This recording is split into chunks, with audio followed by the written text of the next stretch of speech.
A fresh new year is here, and if you are looking to eat healthier, then I have 5 of the best tips for you that are going to help you simplify your focus and create momentum towards reaching your goals through forming lasting, sustainable habits that can truly transform your health and change your life. Hello friends. So today I want to share some encouragement with you on how to really prioritize eating well, nourishing food that's going to fuel your body, but also leave you satisfied in this new year. If you are new around here, I am a registered dietitian, so I am very passionate about and really focused on nutrition. I find that nutrition is so important. It really needs to be such a priority when it comes to our health. But oftentimes I find people get tripped up when trying to make healthier changes, but finding that it's just really too difficult or unsustainable. So today I'm going to be sharing 5 things with you guys that you can focus on to create these healthier but also sustainable habits. The first 2 are your major focuses when it comes to eating healthier. And the final 3 are ways that you are actually going to make this realistic and sustainable, so it's something that you can actually stick with. Before we dive in, I wanted to share with you guys today's video sponsor, Thrive Market.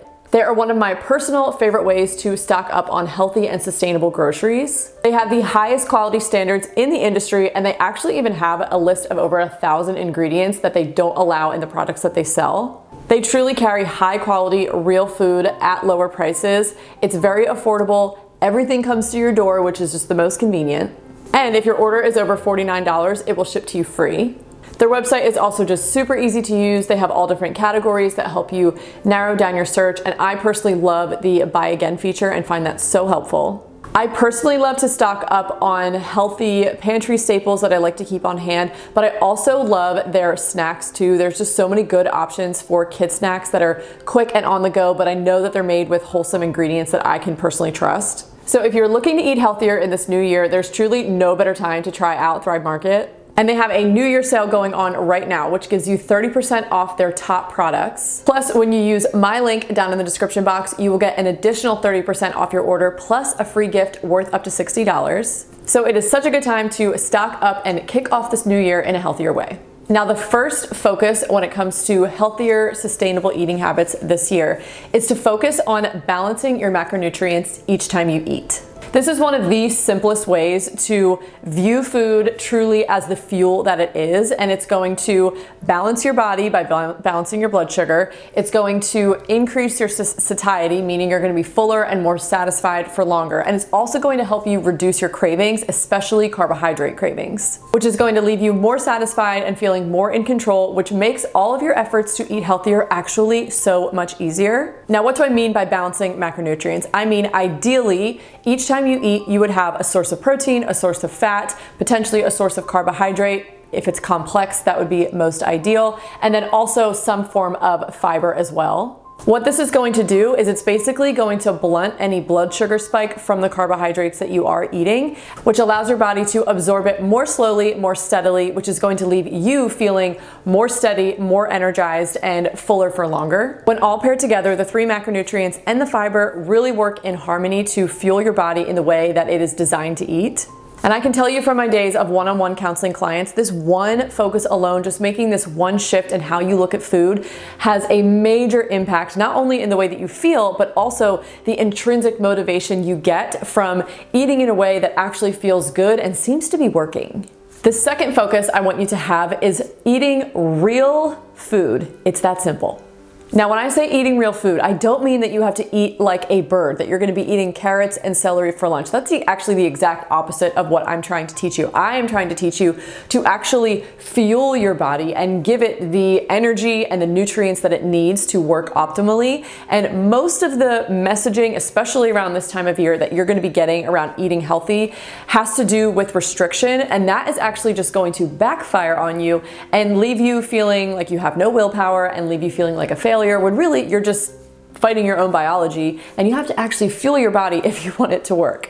Now, of course, one obvious way to look at this is, avoiding packaged or processed food, because not only are they providing very minimal nutrition, very minimal nutrients that your body literally runs on, and then you'll also be getting ingredients and additives that wouldn't be found typically in real food that just basically gum up your body's systems, hinder your body from working optimally, and also make you vulnerable to disease.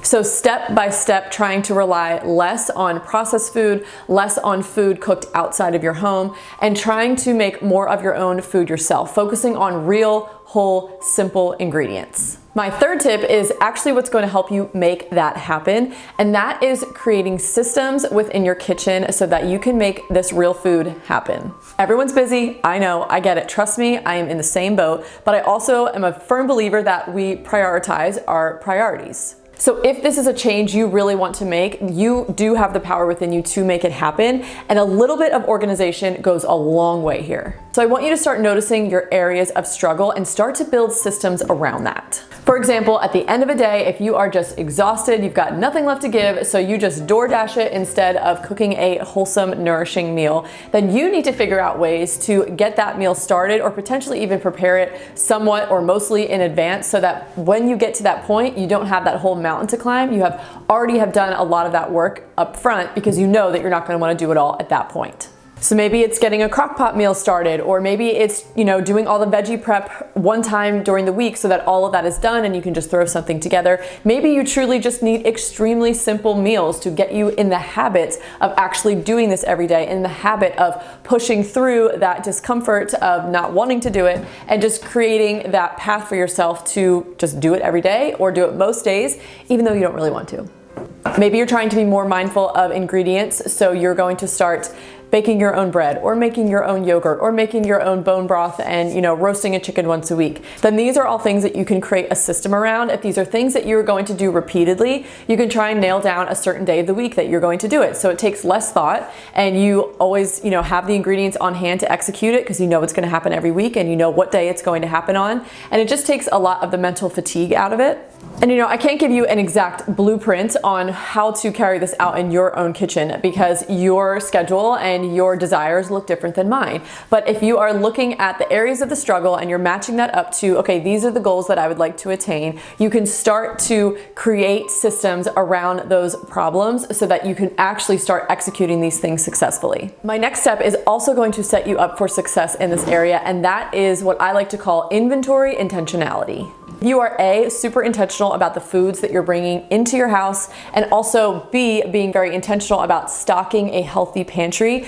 You are going to be well on your way to not only eating well most of the time, but also making that cooking from scratch, cooking those real wholesome meals so much more attainable. The bottom line is what you're bringing into your home is what you're mostly going to be eating. So it really starts with the point of decision before the food even enters your home through the grocery shopping. So if you're trying to eat healthier this year, be more mindful of ingredients and really try and nourish and fuel your body, and yet you go to the bakery section and you stock up on cupcakes or muffins, or you go to some of the center aisles and you're grabbing cookies and processed foods and all these things that maybe don't align with what you are actually wanting to eat. If that's what you're bringing home, that is absolutely what obviously you're going to be eating. So being really intentional with those early decisions on what foods you're actually going to bring into your house is going to make it easier to actually stick to the goals that you're trying to reach. And on top of that, having that healthy pantry stocked with cooking, basics and essentials is going to make it a lot easier for you to start making things yourself at home. This is a whole topic that I could really delve into even more. If you would like an additional separate video on how to stock a healthy pantry, what I keep in my pantry, in my fridge, in my freezer to make healthy, cooking and healthy eating just easier and more, of a ritual and more habitual, then let me know down in the comments below. And for my fifth tip, which arguably is the most important, is avoiding extremes. And I don't just mean with your food choices, keeping it too rigid, not allowing for flexibility and really stifling satisfaction when it comes to eating. I also mean with your expectations as well. You are not going to execute all of these things perfectly no matter how hard you try. I'm going to say that again. You're not going to execute all of these things perfectly no matter how hard you try if this is something that you are wanting to try. Because we're humans and we're fallible, and that's just who we are, and that is okay. Perfection is not the goal, and nutrition, while it is certainly a priority, it's not paramount. It's not everything. You don't have to live and die by these rules. You don't have to have a perfectly balanced meal or snack every time you eat. You can go to the grocery store and throw the muffins in the cart, and it's okay. What makes the biggest impact is what you are doing most of the time. You do not need perfection with diet in order to be healthy.